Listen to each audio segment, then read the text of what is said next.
Assalamualaikum warahmatullahi wabarakatuh. Salam sejahtera untuk kita semuanya.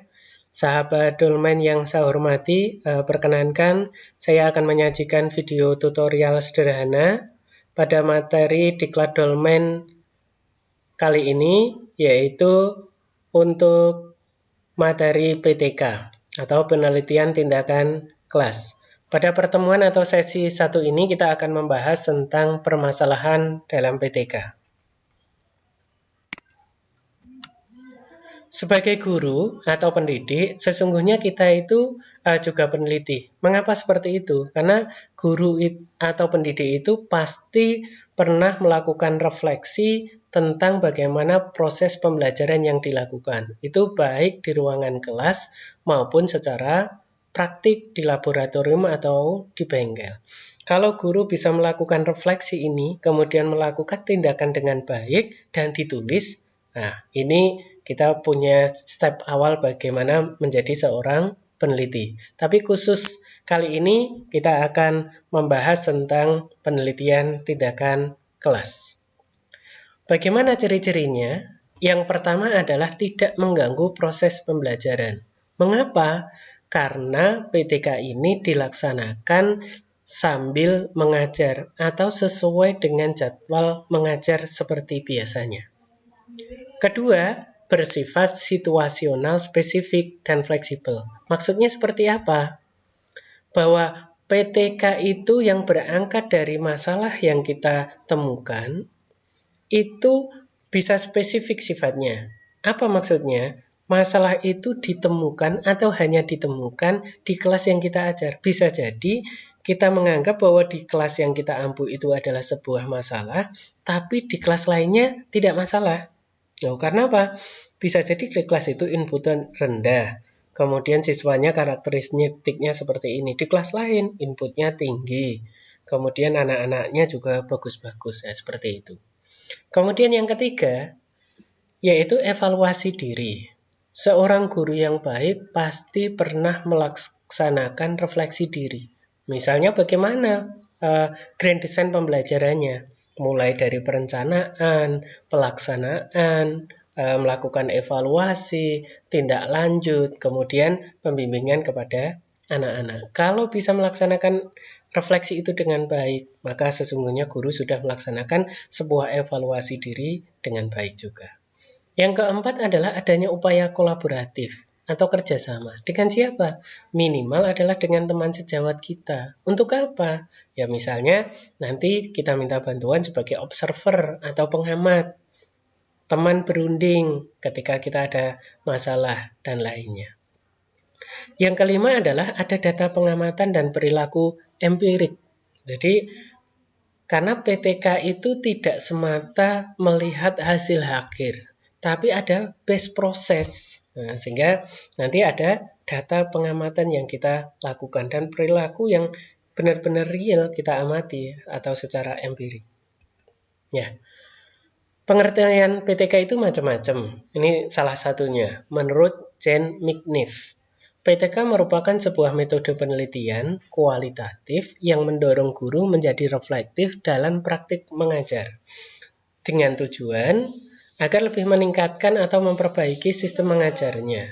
Ada juga, nanti PTK itu adalah sebuah metode pembelajaran, metode penelitian kualitatif, kuantitatif, deskriptif misalnya. Ya, tergantung kita mengambil pengertian dari siapa.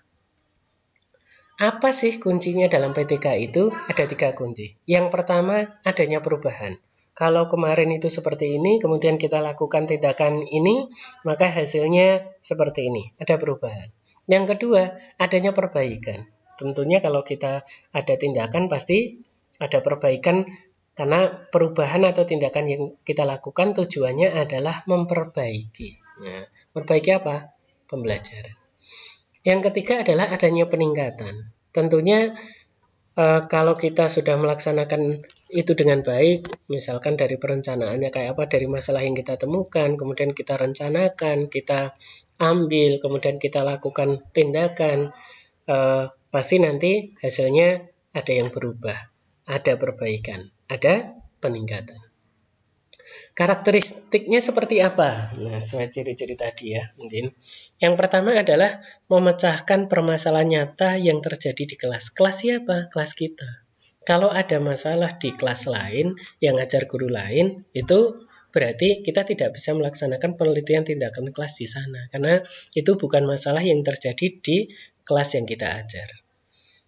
Dapatnya dari mana? Yaitu dari refleksi diri atau berangkat dari refleksi diri. Nah, kemudian karakteristik yang ketiga adalah adanya upaya perbaikan kolaboratif atau kerjasama. Dan terakhir adalah ada tindakan bertanggung jawab.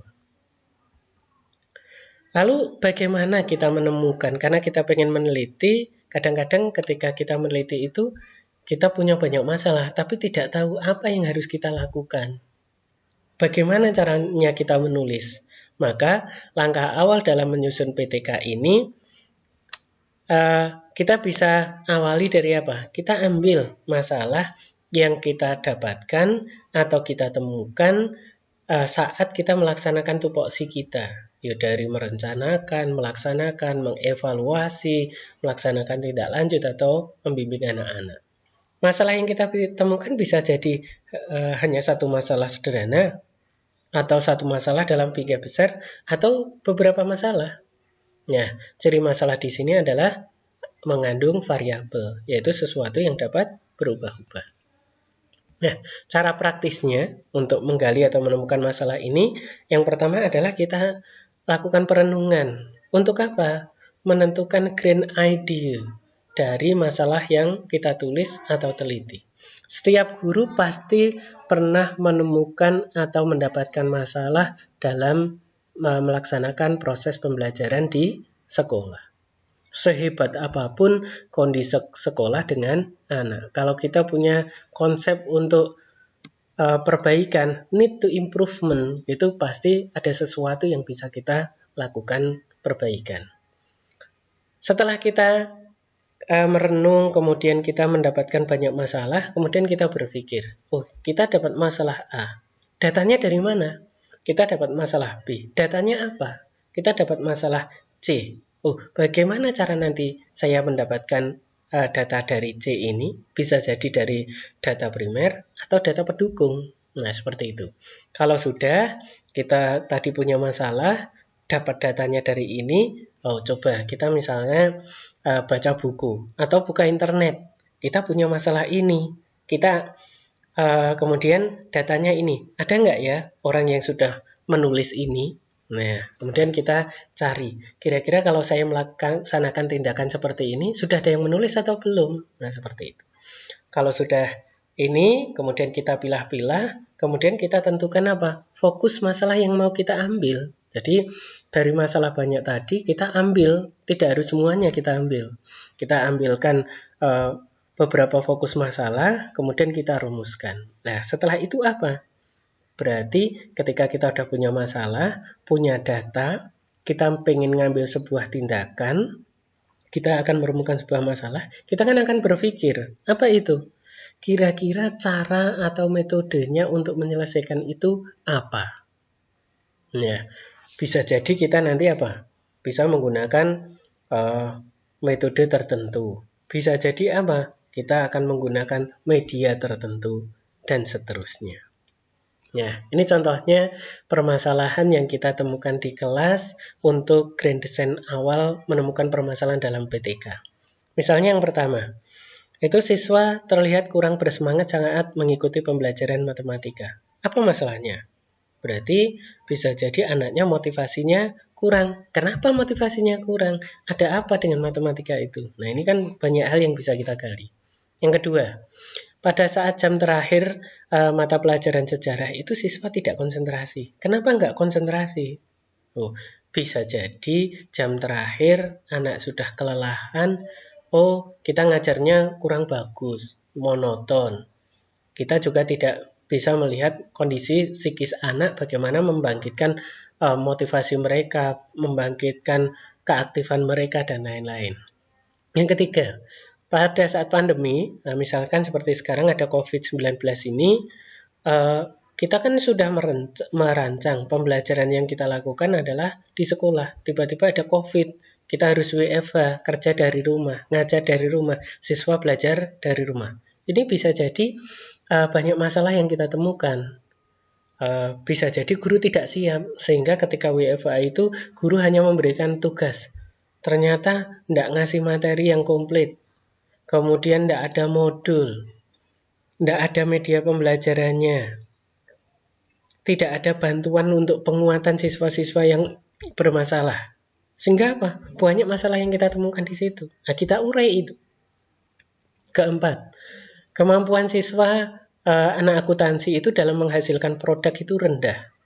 Mengapa bisa seperti ini? Karena bisa jadi kita ketika ngajar itu istilahnya guru yang kurikulum textbook lah, kurikulum kita itu textbook. Jadi matematika itu hanya identik dengan akuntansi itu hanya identik dengan angka-angka. Anak tidak diberikan sebuah pemahaman masalah kontekstual apa yang bisa membuat anak itu bersemangat dalam belajar akuntansi, kemudian dia bisa menciptakan produk-produk inovatif yang berguna di dalam masyarakat. Sehingga mereka tahu kalau saya belajar dengan baik, ini dengan baik, saya akan berguna ke masyarakat ke depannya. Seperti itu.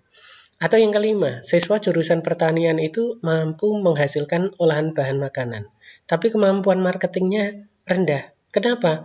Anak tidak biasa dilatih untuk terampil bertanya, bagaimana cara mempengaruhi orang lain. Ya, keterampilan komunikasinya bagaimana cara meningkatkannya. Jadi masalah yang harusnya kita gali nanti untuk grand design awal. Setelah kita punya banyak masalah tadi, kemudian kita identifikasi. Bagaimana cara mengidentifikasinya? Nah, seperti ini. Contohnya, apa masalah proses pembelajaran? Tadi matematika itu anak kurang bersemangat. Oh, berarti masalahnya ada di motivasi. Apa berikutnya? Karena dia nggak semangat, bisa jadi nanti hasil belajar matematikanya rendah. Mengapa seperti itu? Oh, karena media pembelajaran yang digunakan tidak tepat. Bisa jadi guru ngajarnya hanya modalnya adalah papan tulis atau whiteboard tanpa menggunakan media atau alat peraga.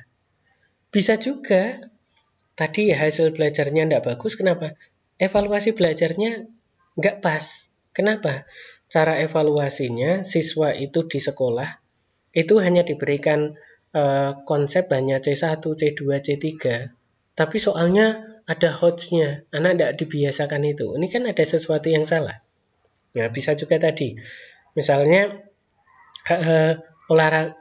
pelajaran sejarah di jam terakhir. Anak apa? Males. Berarti apa? Keaktifannya anak kurang. Kenapa? Oh, ternyata pelajarannya membosankan, hanya hanya soalnya banyaknya tipe C1, C2 juga, sehingga kemampuan anak untuk menganalisis soal-soal yang bagus itu kurang. Bisa juga apa? Medianya sekali lagi. Nah, evaluasinya gimana? Oh, berarti alat yang digunakan kurang tepat. Dan seterusnya. Nah, ketika kita menemukan masalah itu dalam KBM, nah kemudian kita pilih mana yang paling meresahkan, mengganggu hati kita, sehingga itu kita perlu carikan solusinya dengan segera. Tentunya dengan apa? Tindakan. Ya, tadi masalahnya siapa? Kita. Yang memecahkan siapa? Kita sebagai guru atau peneliti. Ada apa tadi? Tindakan. Tapi ingat, tindakannya harus sesuai dengan tupoksi kita. Jangan sampai overlapping. Nah, harusnya itu ranahnya kepala sekolah, tapi kita lakukan misalnya. Nah, bagaimana solusinya yang kita ambil? Bisa jadi kita menggunakan pendekatan, strategi, metode, teknik, taktik pembelajaran yang berbeda, yang nanti kita sesuaikan dengan karakteristik siswa. Bisa juga kita akan menggunakan apa? Media pembelajaran. Agar apa? Inovatif. Ketiga apa? Alat evaluasinya kita perbaiki. Karena di sini ada pendekatan, ada strategi, atau teknik dan model dan kawan-kawan, maka grand design itu Bapak Ibu harus kuasai ini. Dan saya yakin Bapak Ibu sudah menguasai ini. Contohnya, model pembelajaran itu apa saja?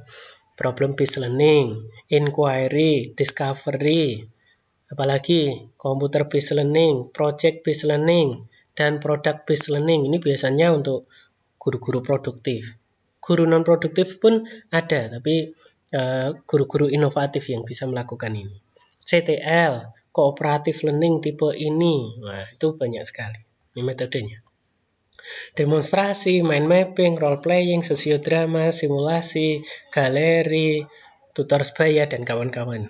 Saya yakin juga Bapak Ibu sangat menguasai ini. Bisa juga medianya. Nah, kalau media itu tidak selalu hand, artinya yang bisa dipegang alat peraga. Bisa jadi nanti anak bisa menggunakan HP, bisa menggunakan Android, iOS, kemudian tablet, komputer, laptop, kamera, dan lain-lain. Banyak tool yang bisa kita gunakan. Nah, setelah dapat semuanya, kemudian kita angen-angen judulnya apa ya setelah kita dapat. Misalnya ini, penerapan model discovery learning, berbantuan MPI. MPI itu apa? Media pembelajaran interaktif. Untuk meningkatkan aktivitas dan hasil belajar peserta didik kelas X, materi Y di SMK Z, tahun pelajaran 2020-2021.